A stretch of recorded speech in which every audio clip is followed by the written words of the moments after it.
Welcome, Pewter Report readers, viewers, and listeners to a brand new edition of the Pewter Report podcast, energized by Celsius, the official energy drink of pewterreport.com. Hope everybody had a great weekend. We are back for another slate of Pewter Report podcast starting on this Monday, chock full of Bucs news and conversation. I'm your host, Matt Matera.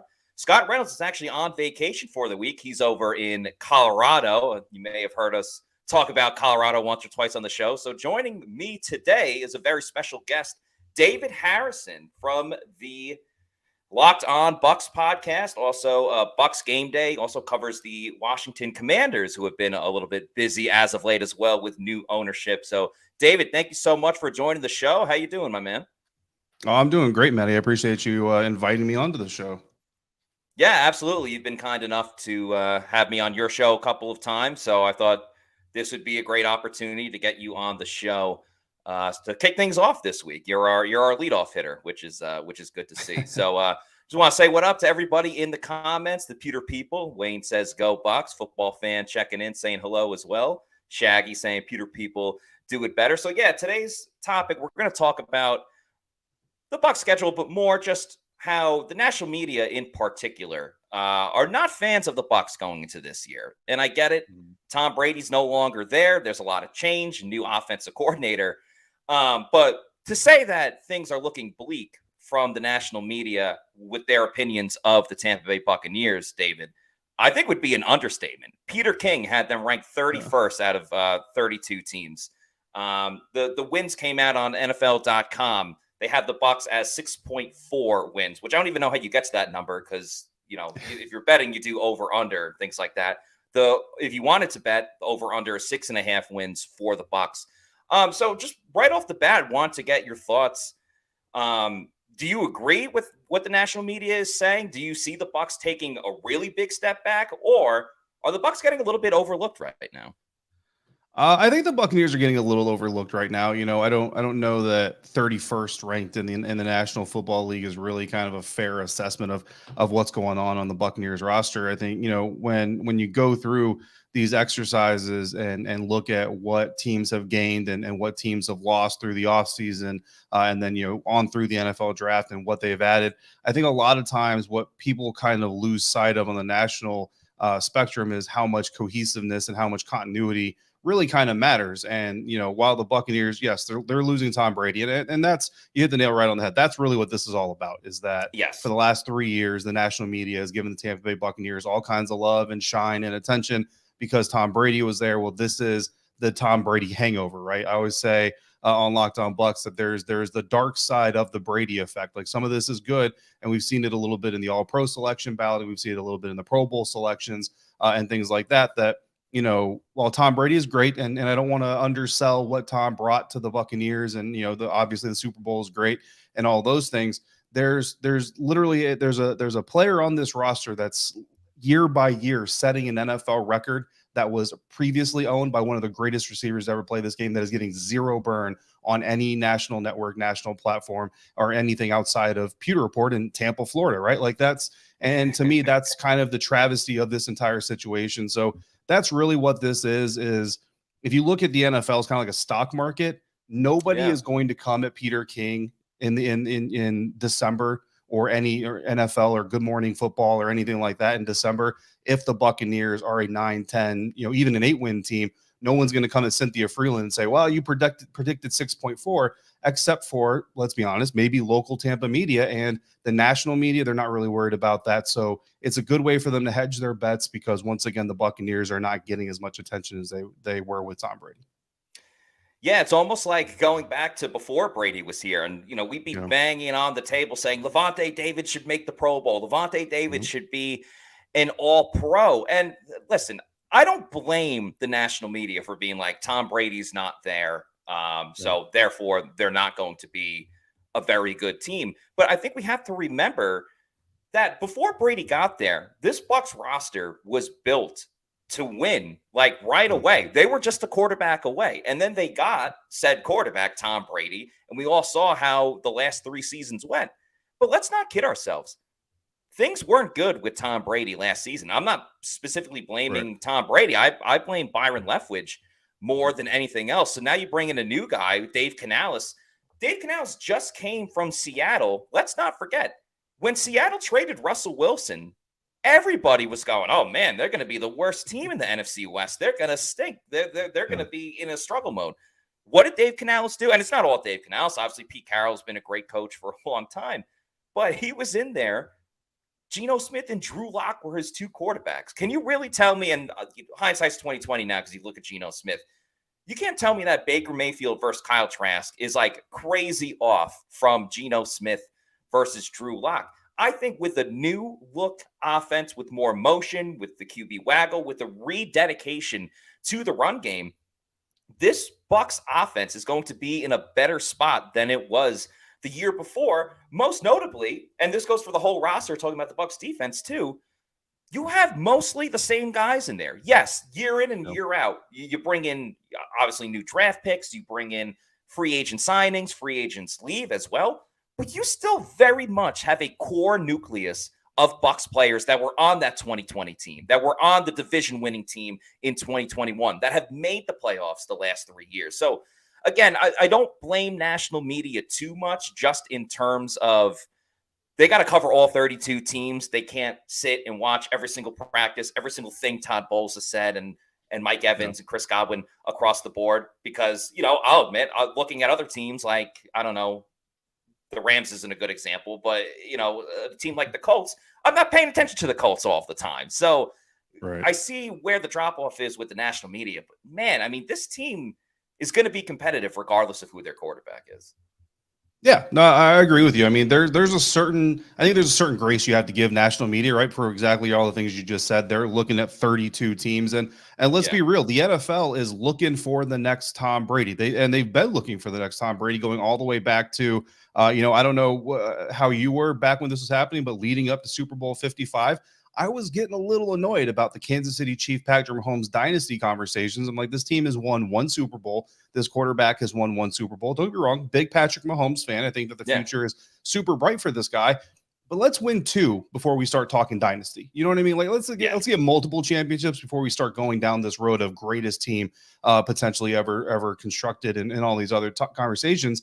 But the NFL needs their next GOATs. And Aaron Rodgers, as Tom Brady was ushering himself out of his career, Aaron Rodgers, let's be honest, he's fallen apart a little bit, not just on the field. I mean, the Aaron Rodgers quarterback is still very good, don't get me wrong, but he's not quite as scary as he usually, as he once was, in previous years and earlier in the decade and all those things. So they need that next Top Gun, that next face of the franchise, and they want desperately for it to be Patrick Mahomes. If it's not him, it could be Josh Allen. Maybe it's Justin Herbert. So they kind of need to shift the direction. And the best thing to do is to unseat the previous king. Well, if the kingdom he leaves still thrives, then was he really the king in the first place? Or are you trying to dethrone the actual king?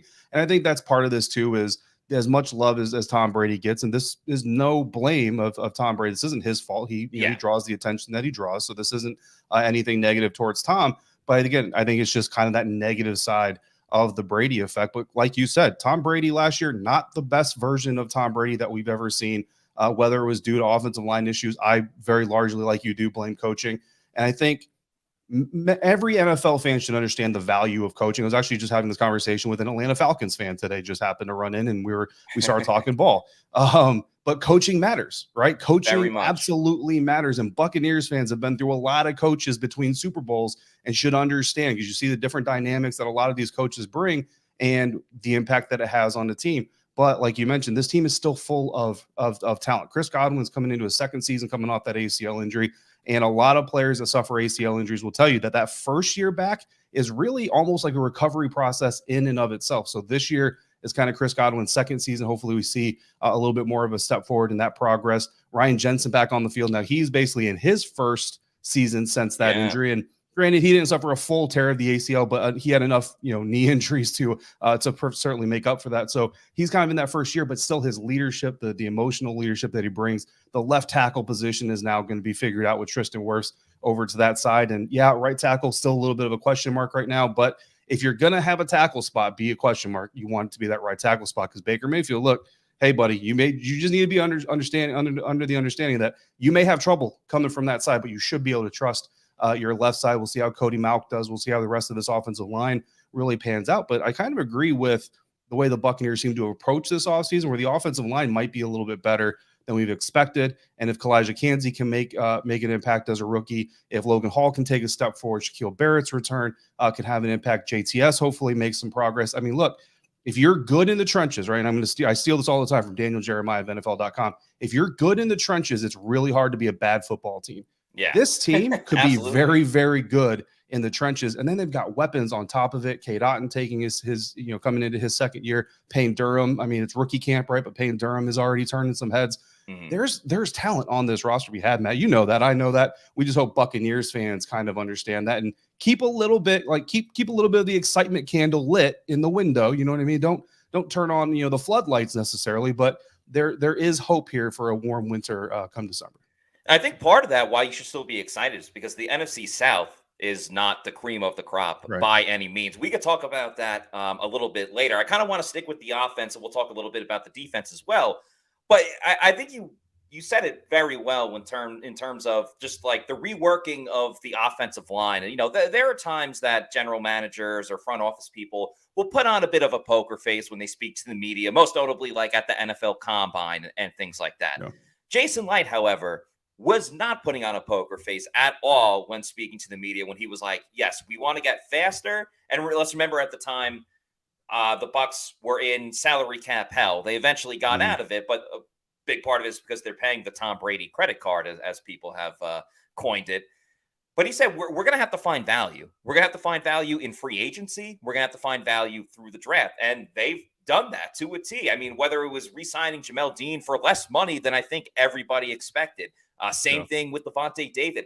Or how about, and this is what I want to ask about, the offensive line, finding Matt Filer, who's going to be their left guard. I mean, the left side of the offensive line is going to be absolutely massive with Tristan Wirfs at left tackle and Filer at left guard. The coaches have raved about him.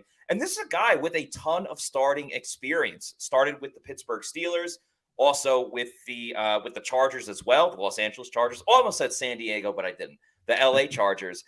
I do worry. I want to get your opinion on the right side of the offensive line or the O-line as a whole, because I am a little bit concerned with the right side. I love the idea of Cody Mauch starting at right guard.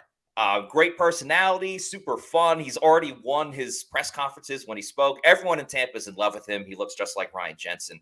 He's a great run blocker, but he struggles a little bit in pass blocking, just watching his tape. He's certainly not a perfect product. He's a second-round pick for a reason.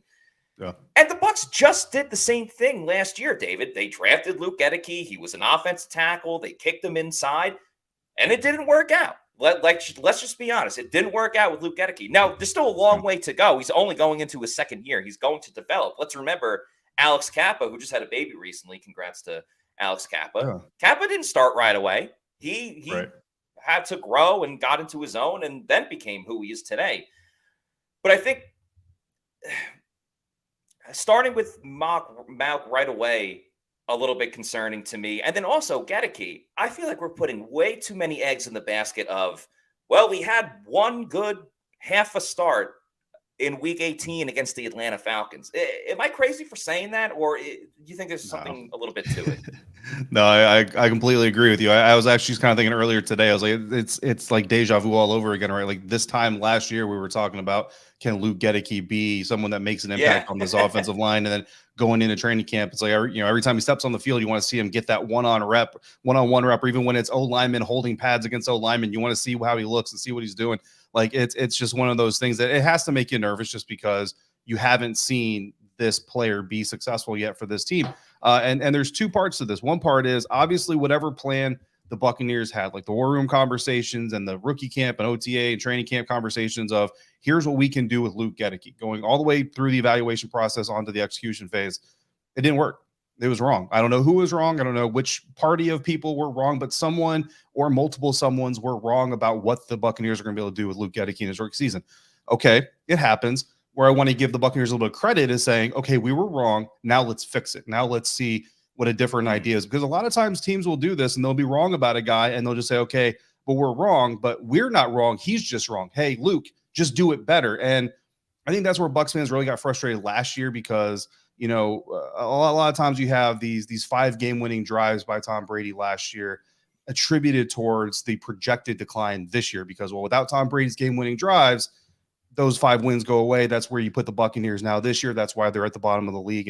And while those dots seem to connect logically, going back again to the first part of this conversation, the problem wasn't necessarily what the Buccaneers could do in those game-winning drives that they don't have now. The problem is that they weren't doing those types of things throughout the game to begin with. And yeah, and that comes down to the coordinator now with Dave Canales and listening to him talk. And again, you know, the proof is in the pudding, the proof is in the execution. So we'll see what happens when the Bullets are live. But if you listen to Dave Canales talk now, this is very much going to be an offense and a staff that says, okay, where do we think we can attack this opponent the best? Let's go do that. If it's not working, then we adjust. Or if for multiple weeks this certain person isn't working in this position or in this scheme or in this methodology, then we switch up the mindset, right? And if that's what we see, then you have a chance. You have a fighting chance. So even if week 1, Luke Gedeke comes out right tackle and gets completely murdered, okay, week 2, we should see a little bit different, maybe some more help, maybe some more chip blocks, or maybe a new right tackle. I don't know. Yeah. But we should see an effort to change things. What we didn't see out of Byron Leftwich too much, obviously, last year was that attempt to make things different until it was, well, oh no, now the win-loss is on the line. And hey, Tom, just here's the keys. I mean, because to be honest, like that's essentially what I saw from this Tampa Bay Buccaneers team is for 3.5 quarters, it's Byron's way. You know, bang your head against the wall. Yeah. Yeah, it's bang your head. James always says, bang your head against the wall, hoping the pain will stop. And I get that Bruce Arians is more of a player's coach. So when Bruce Arians comes in, and, you know, I had a Buccaneers player, now a former Buccaneers player, but telling me that when Tom came in under Bruce, it was Tom's way. You know what I mean? There was a melding of minds, sure, but it was Tom's way.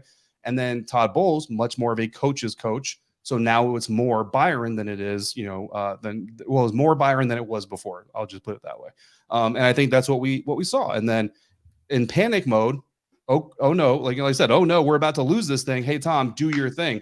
That's great, but let's let Tom do his thing. And then, you know, there's some other layers, of course, to that conversation in certain games. You know, he didn't have a whole lot of time, but I think that overall, again, coaching matters, and we're going to keep kind of coming back to this. So if Dave Canales is the creative type of offensive play caller that we believe him to be, then some of those issues shouldn't necessarily repeat themselves over and over and again throughout the course of the season. And with a young, talented roster, some young, some talented, you know, the way that those things disperse kind of tilt certain ways. I will give Good Morning Football some credit though, Maddie. Today, I think it was today, they picked Rachaad White as one of their fantasy running back breakout players. So I guess a little bit of Buccaneers love on the national media landscape. Finally. But that's, yeah, absolutely. But that's a guy that Dave Canales could potentially use to help impact these things.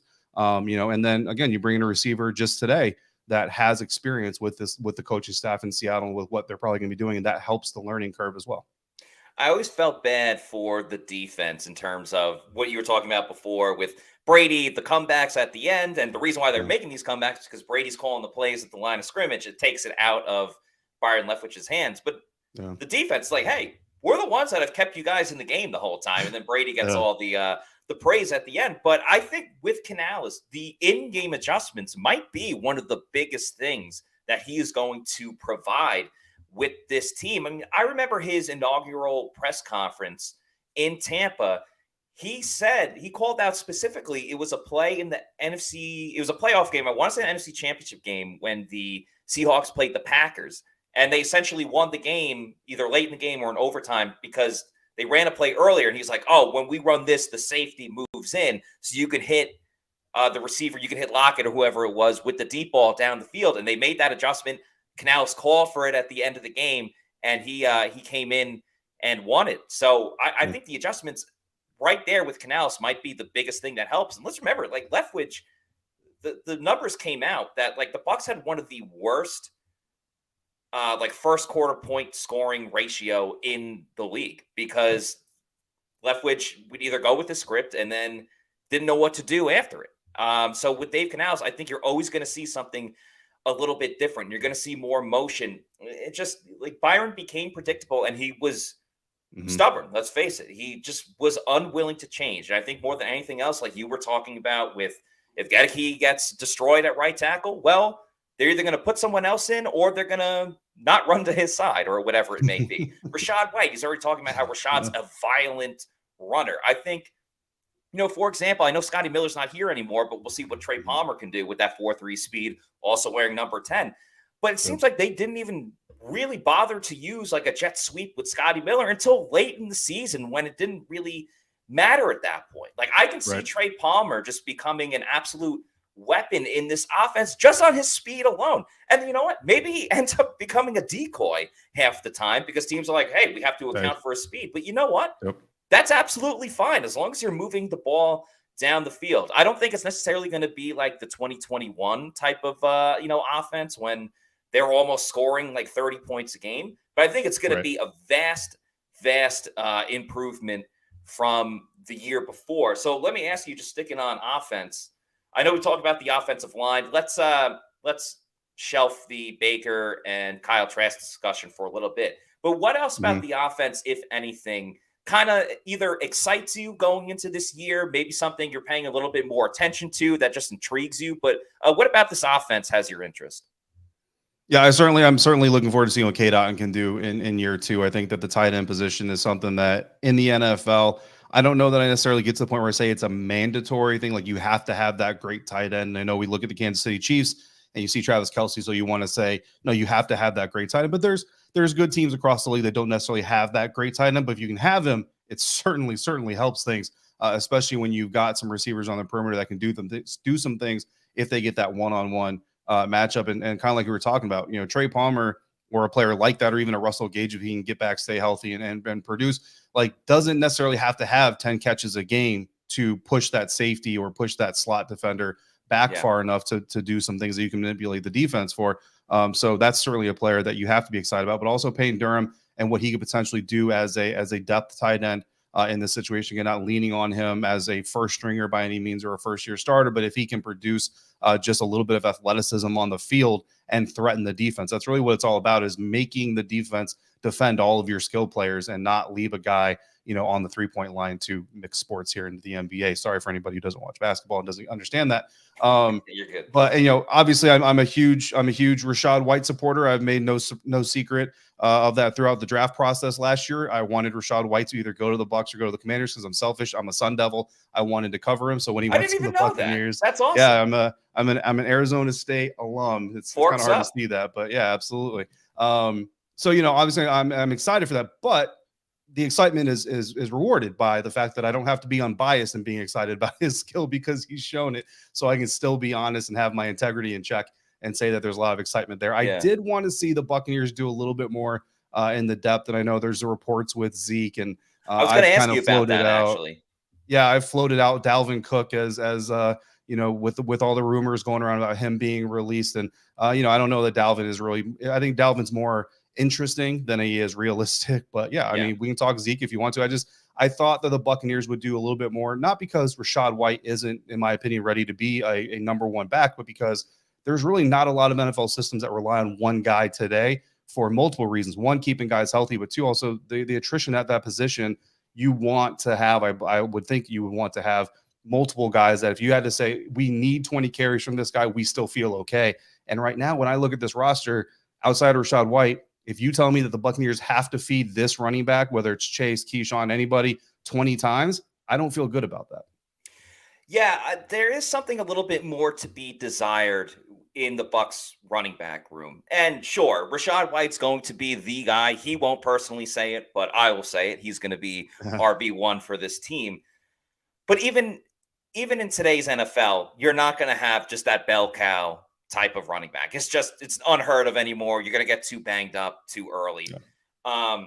The only reason I don't love the idea of Zeke coming to the Bucs. One, I thought he's going to be too expensive, but now it seems like Zeke kind of just wants a home, which I don't necessarily blame him.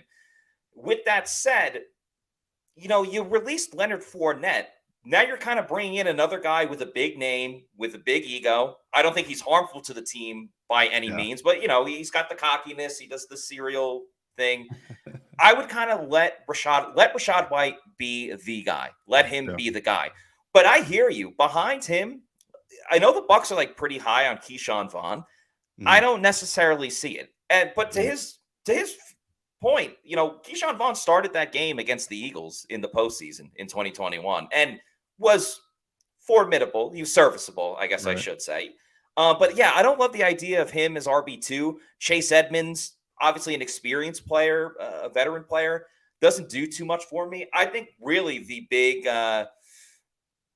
big scenario that the Bucs are looking at is Sean Tucker, the undrafted Hmm. free agent out of Syracuse. Unfortunately, he had a heart condition, but he was out there at practice on Saturdays, rocking number 44. At least he was in attendance for it. I think if he's healthy and he's able to go with his talent, with his skill set, he could end up being a player that doesn't just make the roster, but could compete for RB2. I'm pretty serious about that. And anyone knows that's watched the Bucs. They know how to find a diamond in the rough with undrafted free agents. Cam Brate, DeMar Yeah. Dotson. There's been a couple of guys, but when you hear Skip Pete, the running backs coach, saying, "Yeah, I don't know if Zeke's a good fit here in Tampa," I think that's pretty telling. I like Zeke. I hope he finds a place in this league. I don't know. I don't really want it in Tampa Bay. Yeah, it's interesting because, like you said, big personality, ego, all that kind of stuff, and it's one of the, I mean, Skip Pete said it best. Like, if you can accept that role, right? Whether it's second back, third back, stuff like that. If you can accept that role, then great. But yeah, I mean, like you mentioned, the tone wasn't exactly like, oh yeah, Zeke is ready to be a backup, so he'll come on down to Tampa. It's more, the tone of it was more like, this guy's not really ready to accept that type of scenario yet. And that's really the bottom line to this thing. Like, you can have all the ability to contribute at the end of the day that you want, but if you're not willing to accept the role that the team is asking you to contribute within, then it's not going to be successful. And that's why he's not in Dallas. And that's why, like you said, if there's a reason that it doesn't happen for him coming to Tampa, it's going to be that reason alone, because you can't have this quarterback uncertainty, which, whether the quarterback is decided during camp, preseason, or whenever it's decided and announced, at the end of the day, we're going to be talking all week of, week 1 to week 18 is this quarterback now the right guy for the Buccaneers Yeah. moving into the future beyond 2023? That's just going to be the scenario. So if you throw in, player controversy or sub tweets or, shady comments in the locker room after a loss, like, you can't have those things in a scenario like this. And I'm an Ohio State fan because I was raised that way by my father, who grew up outside of Columbus, Ohio. But Zeke doesn't necessarily fit that kind of harmonious bill. So, you don't want to bring that in and invite it in. But again, if he's humbled himself and calls Coach Pete up and says, "Hey, Coach, I heard what you said. I'm ready to be that guy," and Coach gives him a blessing, because I think that's the thing. Like, if Zeke, let's just say, if Zeke does come to the Buccaneers, it went through Coach Pete, right? It went through Skip Pete. Like, that's going to be Sure. something that happens here. So if he blesses off on it, I will obviously defer to the NFL running backs coach to make that decision versus myself. But yeah, for all the same reasons you said, I don't know that it's really a fit. And Dalvin, same thing. I think he's looking for a contender. I think Buffalo is kind of the rumored position for him. Play But with I his know a brother. lot of Yeah. exactly. I know a lot of Seminoles fans that are Bucs fans would love to see it happen, because they wanted to see it happen when he came out of college in the first place. It's funny. There was a time a couple seasons ago where if there was any big name player, they were coming to the big name Yeah. in terms of like status. Whether it was Gronk, LaShawn McCoy, Antonio Brown, Le'Veon Bell. Uh, Obviously, Zeke would have perfectly gone into that category as well. Let's Yeah. get to a couple of Pewter people's comments. Callie Buck says, "Goat, Mike Evans." Yeah, I would agree. He's the greatest offensive player of all time in team history. Lee Devin Green says the disrespect is real, talking about teams sliding or national media sliding the Bucs. Grace Point says, "We will never be special in the eyes of the national media cult. Only the Cowboys or Steelers or Chiefs or the Yankees or the Dodgers or the Lakers or the Celtics." I wouldn't be shocked if we see a Lakers Celtics NBA Finals. Getting back to I wouldn't be getting back shocked, but earlier. I'm a Nuggets fan, so I would be very disappointed. But I mean, wouldn't be shocked I at all. Yeah. Off topic real quick. I love watching the Joker. I mean, it's just Yeah. incredible what he does. Like, gets a triple double every single game. It's Yeah. unbelievable. And never changes Tony, his facial features. yeah, and then fights the owners of the opponent. Tony says, "Still have the talent, but with questionable coaching, talent is wasted. See last year." So, yeah, let's talk about Todd Bowles real quick. Then we'll get to the quarterback competition and then focus on the defense. Going into this year, is Todd Bowles on the hot seat, or is it, if they struggle out the gate, then it kind of gets turned up a little bit? How do you feel about this going into this year? Because it's very odd. You can make a case for Todd Bowles, and he didn't get the head Yeah. coaching job until late in the process last year. This is his first full year, like bringing in his own coaches, tailoring the team to how he really wants to do it. So how do you see it? Yeah, I think when you start the year, I think that seat's got to be room temperature, and then let's just see how this thing develops. And I think context has to matter in this situation. And I hope for the Glazers, the context certainly matters. I mean, if you come out here and let's knock on wood, this isn't the scenario, but I watched Ryan Fitzpatrick go down to the first quarter of his time with the Washington Commanders, where he had the best roster he had ever played for as a starter. That's that's a little bit debatable, but that's kind of the storyline that was going on around DC. And yeah, less than a quarter into his time, he's out with a season-ending injury. Ultimately, ended up being the last snap he took in the NFL. So if your starting quarterback goes down to a season-ending injury in the first quarter of the regular season, and you're left with your backup, who shows you that he's a backup for a reason, how much do you blame the head coach for that? How much do you blame the offense coordinator for all those things? And again, so that context kind of matters now. If this thing just completely falls apart, like if nobody's getting utilized properly, if nothing really makes sense, if all the moves that they decided to make, the draft picks don't pan out, then yeah, I think you could see kind of a clean sweep coming into 2024. But I think I would personally say that I think things have to go pretty badly for that to happen. But really, this is all right. I mean, Todd Bowles, honestly, it rides on Dave Canales, and it rides on Todd Yes. Bowles' investment in Dave Canales, because the reason that I don't like head coaches being coordinators, and that's what Todd Bowles is here, is because you're coordinating your defense, you're adjusting your defense throughout the game. You can't be hands-on with your offense. Maybe here and there, maybe at halftime, but you really can't be that hands-on with your offense. So this is where the Byron Leftwich situation really got bad for the Buccaneers last year. There's nobody really to rein in your offensive coordinator. So if your OC is lost, you're just lost. You know what I mean? And you have your next weeks of meetings and tape review to try and fix it. But in action, you're just done. Like there's just not a lot you can do because your head coach is so focused on this other side of the ball. Because I mean, the Buccaneers had the 13th ranked scoring defense last year, according to Pro Football Reference. And if I remember correctly, Aaron Rodgers won Super Bowl win with the Green Bay Packers. They had the 15th ranked scoring defense that year. So I'm not saying this was a Super Bowl caliber defense last year per se, but it's a defense. Can you say it's a defense that you could have made a deeper run in the playoffs with? Yeah, absolutely. You can make that point. And I think you made that point earlier. The problem is you had the 25th ranked scoring offense in the NFL. Again, if your head coach is worried about the defense, the entire time you're on the field, it's hard to really, control those situations. So for Todd Bowles, you're hitching your future here to Dave Canales, and that's pretty bold given the circumstances that they're in. And I think you saw last year a couple of occasions where the in-game management wasn't there for Todd Bowles. And I'm not saying it specifically because he was focusing on something on the defense, but that was a big thing last year. Like, remember the Cleveland game? They ran a stupid screen on the first play, didn't call a timeout. Then they hit the big play, Tom Brady to Julio on the next one. And it's like, well, if you had more time calling a timeout to begin with, I think that was a glaring issue, that play specifically.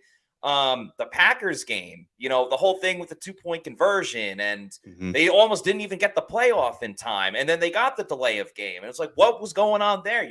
That definitely, without question, could have been handled so much better. So I definitely do think there is something to it.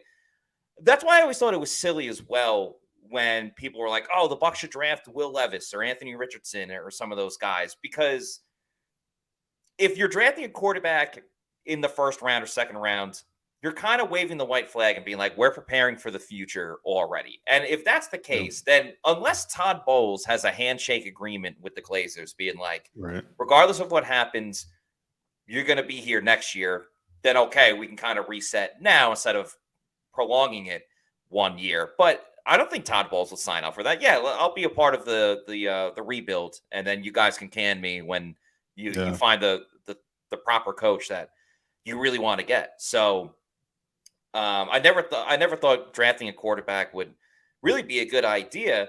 I think what's most important for Todd Bowles is just you have to be trending in the right direction towards the end of the year. If you go 8-9 again, or maybe you get to 9-8 this time, that's fine. That's okay. At least you're trending in the right direction. Don't start out 5-1 and then you trip and fall at the end, and that's just you kind of run out of gas at the end. I do not think that's how the Bucs can can move on with Todd Bowles in that situation.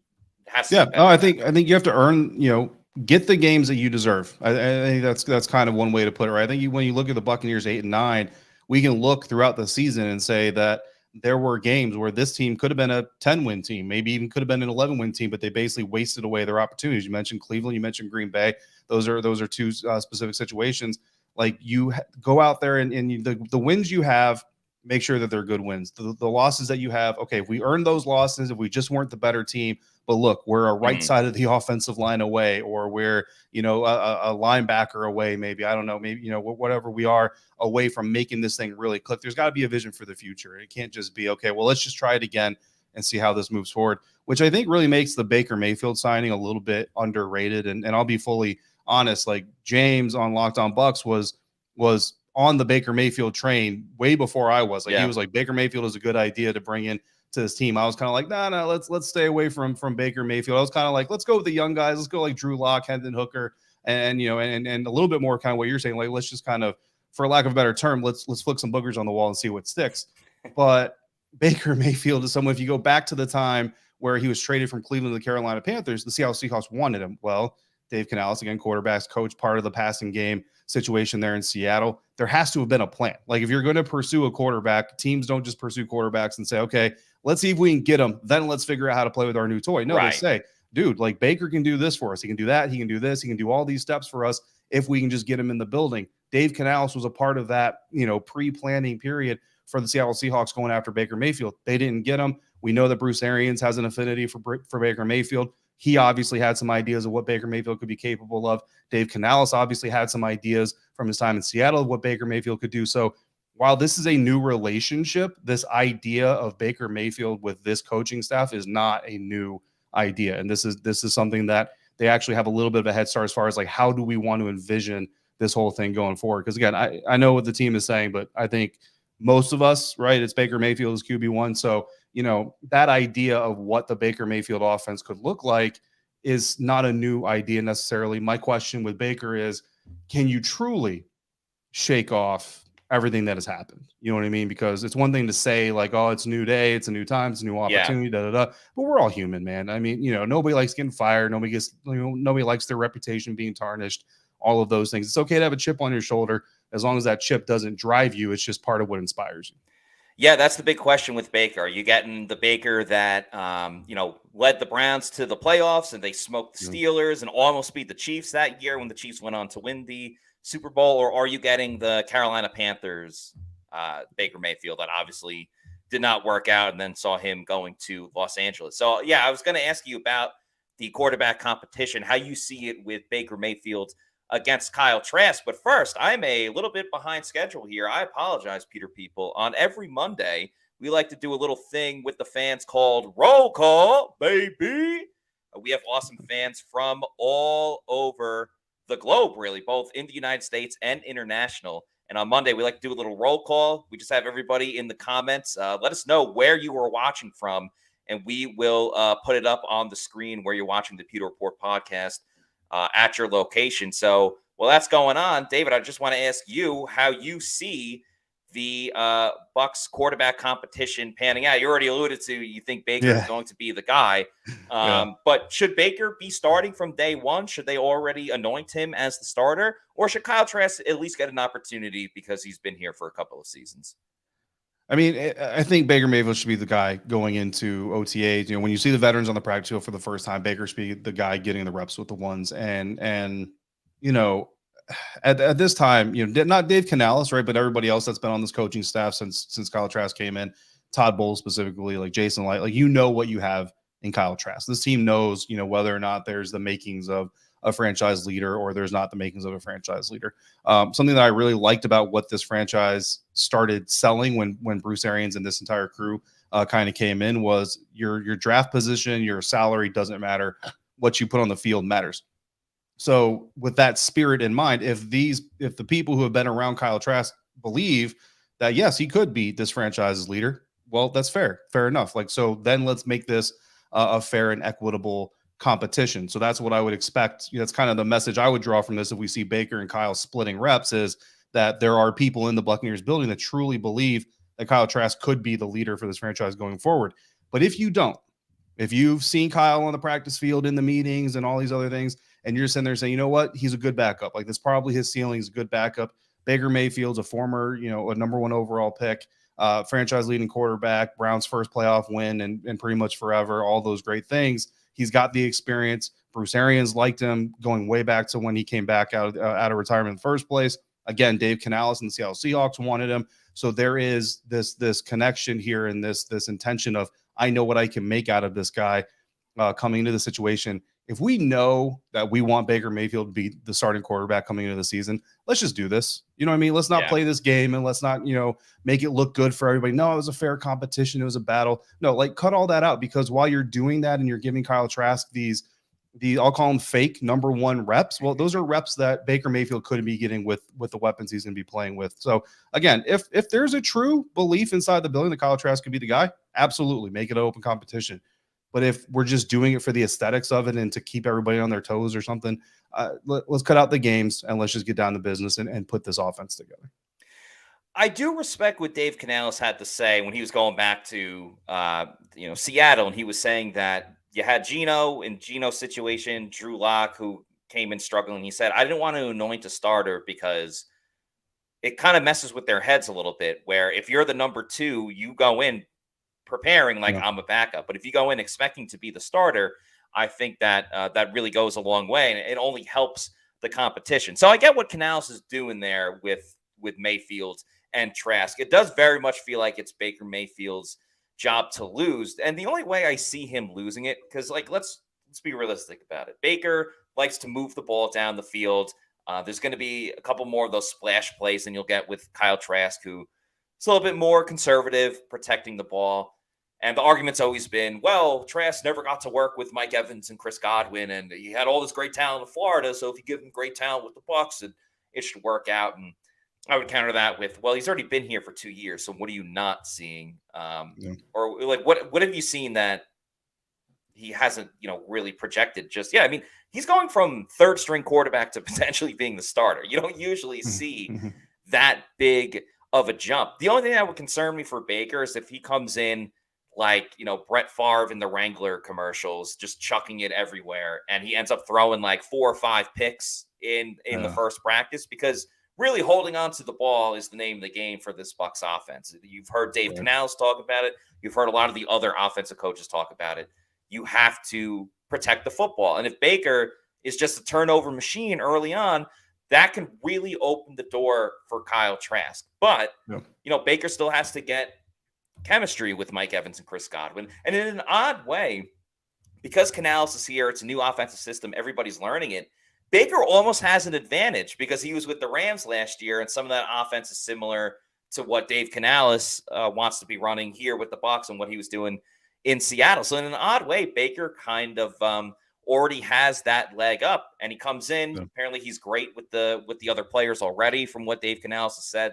So it does feel like it's Baker's job to lose. There is just a clear path of how he can mess it up if that's what it comes to. I want to get into the defense. We spent a lot of time on the defensive side. Defense win championships. We know that's Scott Reynolds' favorite side of the football. But we also know Scott's favorite energy drink is Celsius energy drinks.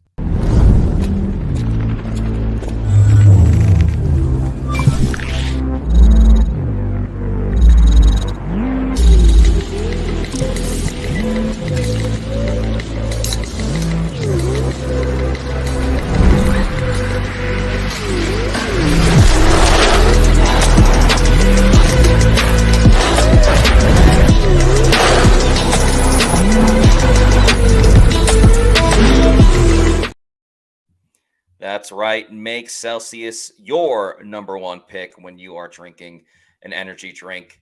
No sugar, no post-energy drink jitters or, shakes or anything like that. Any crash that you get with other products out there. It's absolutely delicious. So many great different flavors. You see the Oasis Vibe. That's one of their newest flavors. The sparkling lemon lime, sparkling orange. Can't go wrong with any of them. I'm a huge fan of the Arctic Vibe as well. That's my number one favorite. If you want to know where to get a Celsius energy drink, go to the store locator on the Celsius website, punch in your address, and it will accurately show you the closest place where you could pick up a Celsius, whether it's your Walmart, Target, 7-Eleven, or your bodega. Go to your local bodega, pick up a Celsius now, and enjoy Celsius Energy Drink, the official sponsor of the Pewter Report podcast. All right, David, let's get on to the defensive side of the football. Obviously, the big stuff during this offseason, Jamel Dean returned. So you got Carlton Davis and Jamel Dean over at corner. Levante David's back. But then there's another situation at inside linebacker with Devin White. Do you see it as a distraction for the Bucs going into this year? Because I think the reality is Devin's going to come back at some point in this offseason. He probably won't be at OTAs, maybe not even mandatory minicamp. But by training camp, he's going to be there because he has no leverage. He has no bargaining chip in all of this. But because he's a team captain, we know what he means to this team. Do you foresee it being a problem at all? I'm going to say I don't. And I really hope that I'm right, because I think at the end of the day, like, kind of like Coach Foote said, like, this is really about money, and Devin's Champagne not the first. Problems. He's champagne problems. He's not going to be the last. And that's true, and I think sometimes the closer you are to that, you can kind of lose sight. I think this might be where the national media maybe is getting it a little bit better than those of us that are local and Bucs fans, because, we've watched Devin go from, rumored top 5 overall pick to confirmed top 5 overall pick. And then, the Super Bowl run and the electricity and the energy, but then you have the loafing and you have the making fun of Jameis and the Instagram live of the conflict between Chris Godwin. And you know what I mean? Like, it's just been a very, like, there's been a very steep climb to the peak, and then it's been a very steep decline. So there's a lot of emotion attached to this thing, but they're not wrong. Like, this isn't the first time that this has happened. It's not going to be the last time it's going to happen. And in the age of social media, it's only going to continue to become more and more public. I mean, we saw Darius Slay literally say goodbye to the Philadelphia Eagles and their fan base, and then boom, get an extension done. You know what I mean?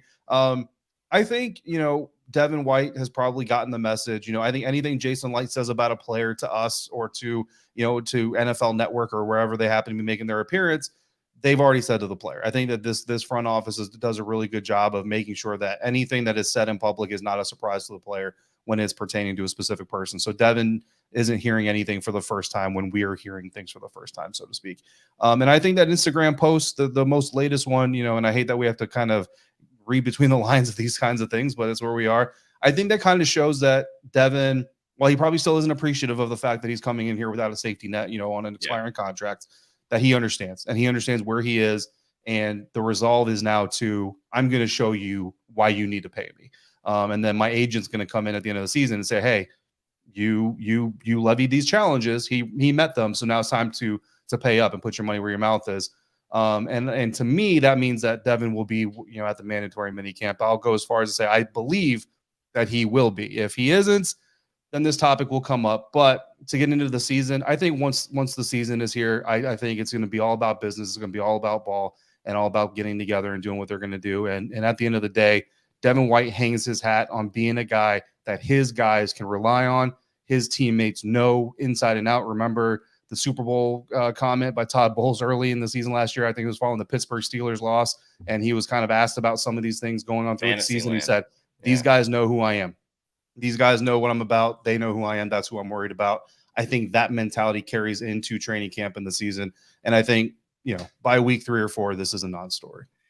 Yeah, I always felt that I respect Devin for what he wants to do, and for him believing in himself, thinking that he's a $20 million a year type of inside linebacker. Do I think that? No. I think he's a good inside linebacker. I think what he's getting paid is very fair for what Devin White's getting paid at the moment. I don't think he's a $20 million guy, but if he thinks he is, then go out and prove it. And that's the exact situation that he finds himself in, whether he re-signs with the Bucs or goes to a new team in free agency after this year.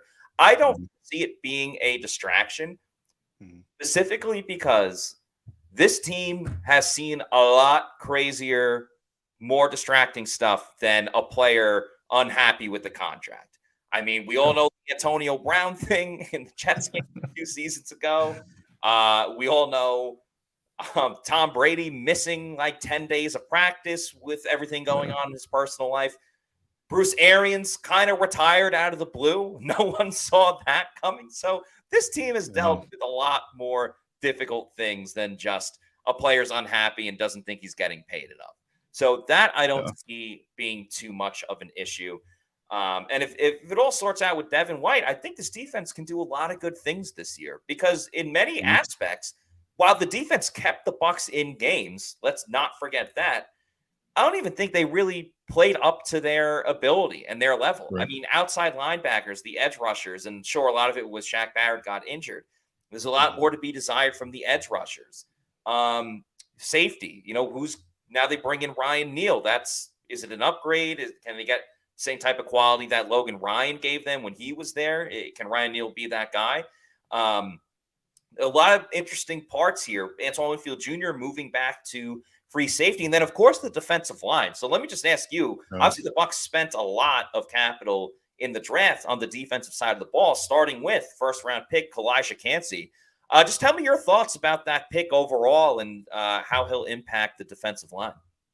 Yeah, I think that this is a guy who could really help impact the overall pass rush because I think early on in the season, if he explodes in the preseason, then I think right from week one, we're going to see teams understand they have to kind of plan for this guy. But if it doesn't happen in preseason, the explosion doesn't come because one, limited reps, but two, also limited, looks and all these other things. I think that Kalijah Kancey is a guy that with his speed and kind of his ability to really impact the defensive line against the opponent's offensive line, what I'm hoping we're going to see is opposing offensive lines have to account for him. They have to account for Vita Vea.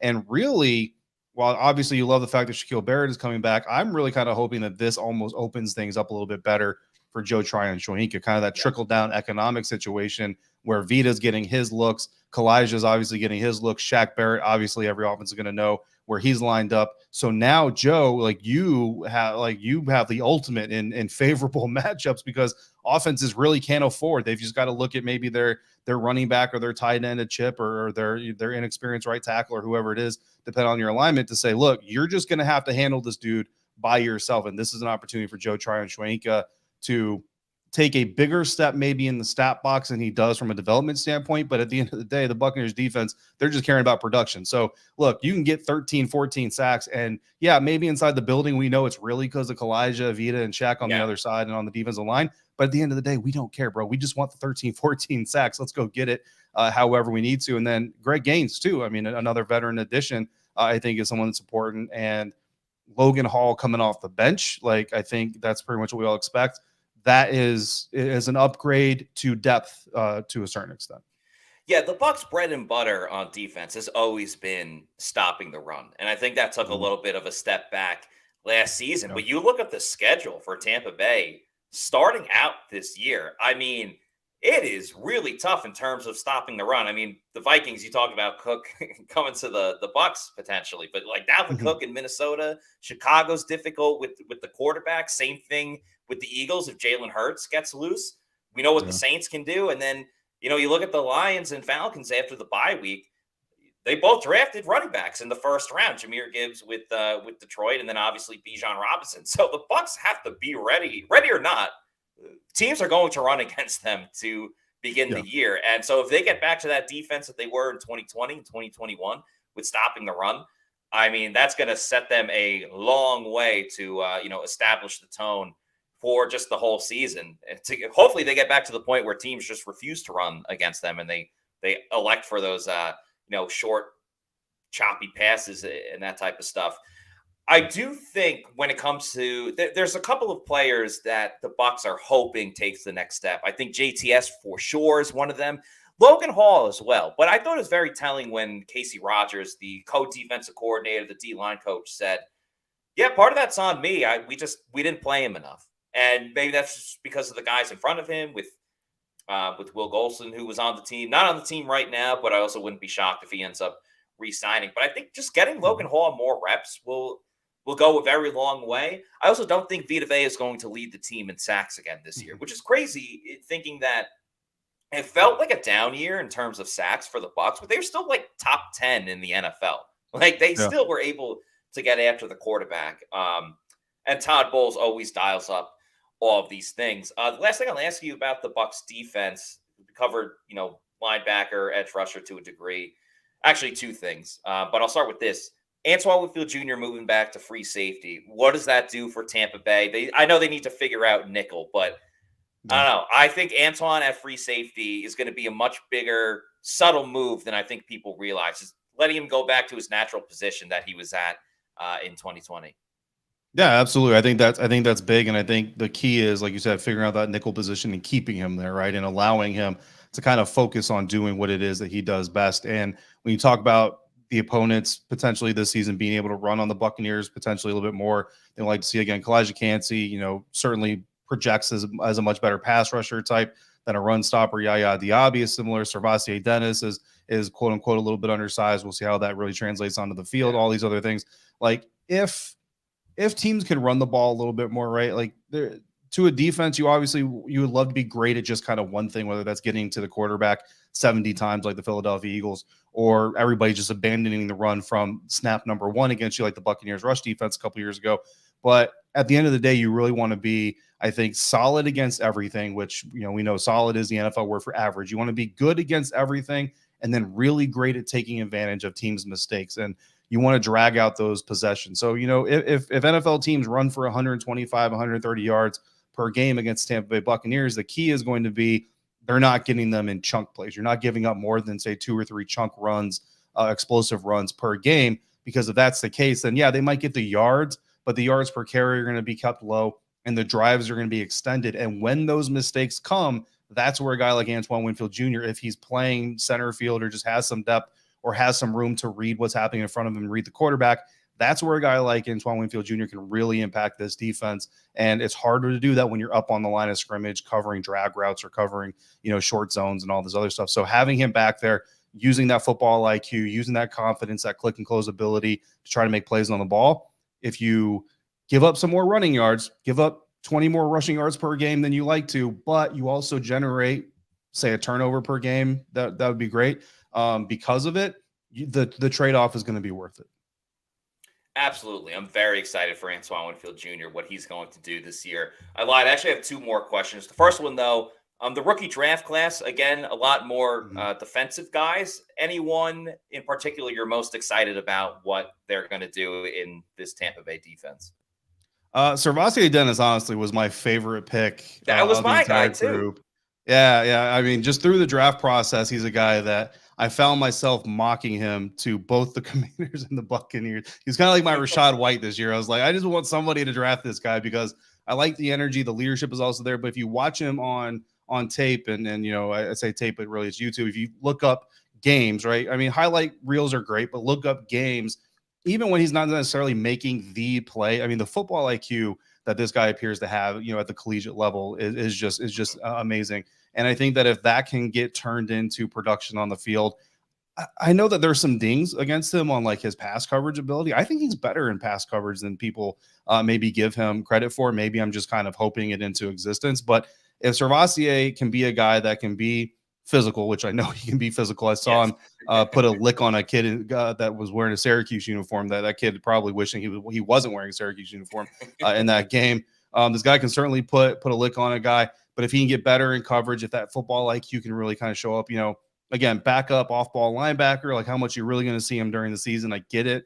But from just an overall excitement standpoint, I really like this prospect. And I think whether it's next year or maybe even the year after that, I think eventually we could see Servassier become a really big part of this Buccaneers defense. Yeah, I think he's a future starter for the Bucs, whether that's, Levante David inevitably retiring at some point, which I know Bucs fans don't want to hear, or Devin White leaving in free agency. I think he could be the guy that steps up. Yeah. I mean, he moves way better than I think most people realize. I noticed it at Bucs rookie minicamp the other day.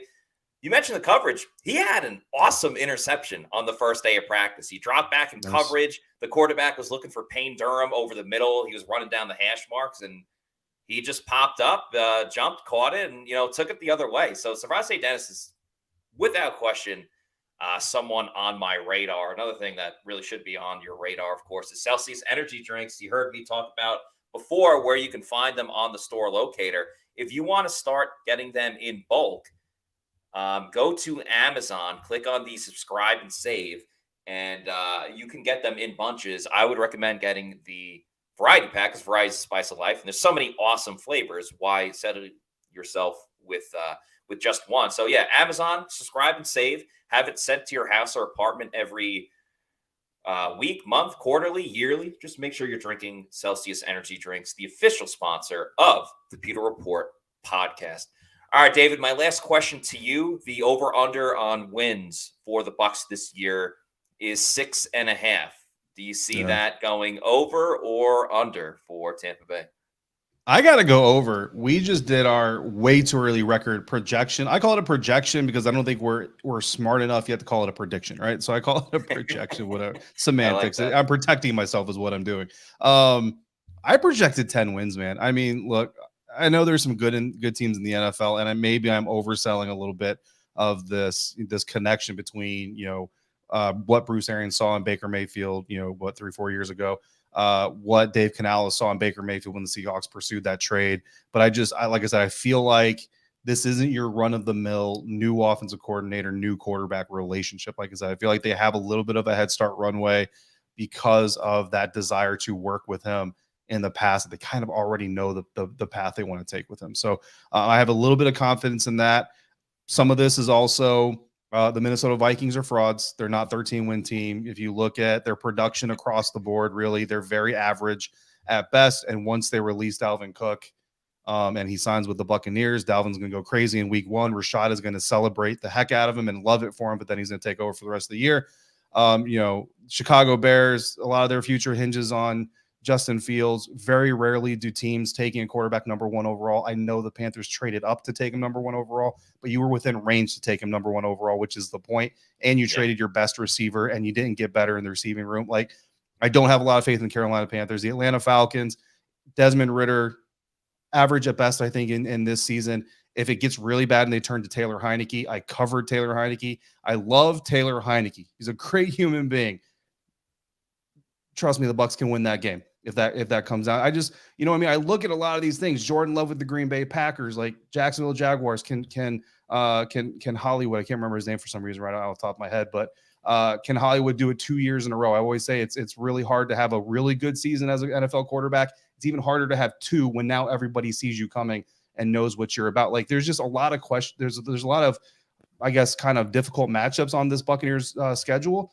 But there's also a lot of question marks on these teams that the Buccaneers are facing. And as much as we're going to focus on the Bucs question marks, and as much as the national media is going to tank the Buccaneers because of those question marks, these other teams got to solve these riddles too. And if these other teams have just as much an opportunity to fail at solving those riddles as the Buccaneers do. So I see a lot of teams or a lot of games. I think my win-loss range went from like 8 wins, which obviously most people wouldn't be happy with, but is still more than the 6.5 to 12 wins. Which I think 12 is the high end and probably the more unlikely, you know what I mean? But I think somewhere between 8 and 12 is very realistic. Yeah, I'm with you, man. I think not only the fact that the NFC South is a weak division, but the AFC South is very weak, and the NFC North. You can't tell me, for everything you just said about the Vikings, you can't tell me the Packers are better with Jordan Love than with Aaron Rodgers. And a lot of people are riding the Detroit Lions right now, but to your point, the Bears were picking first until they traded it away. So I'm with you with the weak divisions that they play against. I see the Bucs at least splitting in almost all of those divisions. So if you split all of those, you're essentially getting 6 wins right then and there. And then, or if you take advantage of the NFC South and you sweep the Falcons once, or you sweep the Panthers, I see this team again going 8-9, 9-8, competing for the NFC South and just an overall poor division. But yeah, there are teams in worse situations than the Bucs. They need to figure out quarterback. They clearly have a lot of obstacles. But to your point, they're not the only team with obstacles. Other franchises got to work out a lot more stuff than the Bucs do. But David, this has been great having you on. Thank you for joining us on today's show. Please just let everybody know where they can find you. If you want to plug anything with your podcast and your writing, please tell everybody. Yeah, absolutely. I'm on Twitter at dharrison82. I'm going to be honest with you guys. I don't tweet all that much. I don't know if I'm a very good follow, but if you want to follow me, I'll appreciate it. And certainly if you hit me up, I will respond as soon as I can. I'm very interactive. I'm just not very active on my own. So if I'm inspired, I respond pretty regularly. So that's probably not going to help my cause. But Locked On Bucs 5 days a week, part of the Locked On Podcast Network, Bucs Game Day, part of SI.com's Fan Nation. And real quick, I mean, I don't get paid to do it, but a shout out to Celsius as well. Pretty much kept the Locked On house awake during Mobile Senior Bowl. I mean, you know it, Maddie. Like you're up early and you're up all night. Like it's fun. And then but Tom it's Brady retires. And then Tom Brady retires. Listen, I ran into Jason Light. I'm not going to tell you in what condition he was in, but I ran into Jason Light the night prior, and now I'm like, maybe I should have hung around a little. Maybe I could have gotten a little bit of an insight into this thing. But yeah, Celsius helped keep the Locked On house alive and awake in Mobile, so we greatly appreciate them. Yeah, I'm glad you enjoy it. I know a lot of the Pewter people do. If you're new to pewterreport.com and the Pewter Report podcast, please follow us on our social media on Twitter, Facebook, and Instagram. We're at Pewter Report, and then our YouTube channel, which you're on right now, is Pewter Report TV. Please like and subscribe. It helps with our algorithm, helps more people find out about pewterreport.com. But once again, thank you to David Harrison for joining the show. A great conversation. We're going to have Josh Capo on tomorrow as we talk a little bit more about the edge rushers and what's going on in that area for the Bucs. So for David Harrison, I'm Matt Matera saying thanks everybody for watching, and we'll see you tomorrow for another edition of the Pewter Report podcast. Out.